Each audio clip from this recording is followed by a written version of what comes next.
Have you ever been in a debate that just goes completely off the rails? You're trying to have a normal conversation, and suddenly it spirals into a bizarre dark pit of accusations. It's like you trying to argue with someone who thinks the world is as dark as a groundhog at midnight. This is the bizarre world of conspiracy theories and what some call mind-reading accusations, where someone claims to know your secret evil motives. Today, we're going to use logic to prove why this kind of thinking is actually a cognitive disorder. The revolutionary thinker Karl Marx once said something profound: "The law can only regulate my actions. Apart from my actions, I do not exist." What he meant is that before a person has actually done something, what they think is completely irrelevant. Society can't judge you based on your thoughts or what someone else thinks you rethinking. Any analysis of an event must be based on facts and logic. The moment you step outside of facts and logic, you're sinking into the swamp of mind-reading and conspiracy theories. So, let's first establish what proper criticism actually looks like. It generally falls into three types. First, there's criticism of factual claims. This one's simple. If you want to challenge a fact, you have to use another fact. For example, if I say Bill Gates donated $58 billion, and you think that number is wrong, all you have to do is find the correct data and present it. It's easily verifiable. But a conspiracy theorist will twist this. They'll say, "Oh, he only donated that $58 billion to evade taxes." See what happened there? They just dragged a simple factual discussion into a conspiracy. Yes, in the United States, charitable donations can reduce your taxable income, but it's only a small portion, and it's a completely legal, regulated process. It has nothing to do with some secret nefarious plot, but conspiracy theorists equate a legal donation with a criminal act of tax evasion. This is a classic baton switch, a sleight of hand. Second, we have criticism of value judgments. This is split into two parts. The first is individual values, which are all about personal preference. These are purely private matters. You like spicy hot pot. I like a simple bowl of rice. There's no universal right or wrong here. The only thing to do is respect each other's choices and not interfere. The second part is public values. These involve the public sphere, so they must be criticized using principles of justice or what some call natural law. Basic ideas like do you and steal, don't slander, don't harm others. These principles of justice exist independently of any ideology.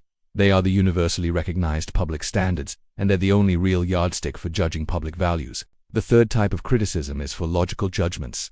To critique logic, you must use logic. Here's a classic example. Darwin says humans evolved from apes, but a bishop counters. No, humans were born from their mothers. The bishop is making a logical error here. He is confusing the collective concept of humanity as a species with the individual concept of a human being born. This kind of logical fallacy has to be corrected with formal logic. So, you see, all judgments can be broken down into these three categories: factual, value, and logical. Only by using the right tool for the right job can we actually have a reasonable discussion. But here's the problem. This approach is completely useless against conspiracy theorists. Why? Because they often lack the basic logical thinking to even distinguish between these three types of judgment. So, they just end up rambling on, throwing out all sorts of baseless accusations, and turning what could have been a productive conversation into a kindergarten-level name-calling contest. Conspiracy theories can't solve a single problem. They don't clarify facts, and they don't clarify logic. All they do is muddy the waters. To prevent exactly this kind of mess, the famous Robert's Rules of Order, a guide for fair and orderly meetings, has several principles designed to stop conspiracy theories in their tracks. First is the value-neutral principle. When you start a discussion, you cannot presuppose that the other person is a bad person. You can't see someone walking past a watermelon patch and immediately assume they're a watermelon thief.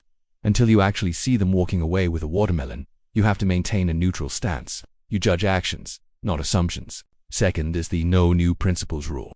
This is a direct defense against conspiracy theories. In any discussion, you are forbidden from questioning another person's motives, their habits, or their personal preferences. Why? Because motives, habits, and preferences are all just one-sided predictions you're making about someone else. They are not actual, observable actions. You can't prove them, and you can't disprove them.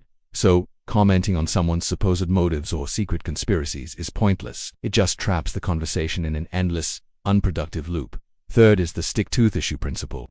In a debate, you should only express your views about the matter at hand, following a one-thing-at-a-time rule. You can't stray from the event itself or start expanding it into unrelated areas. You have to use facts as your foundation and logic as your tool. Otherwise, it becomes a conversation where I'm talking about one thing, and you're talking about something completely different, like we're in two parallel universes.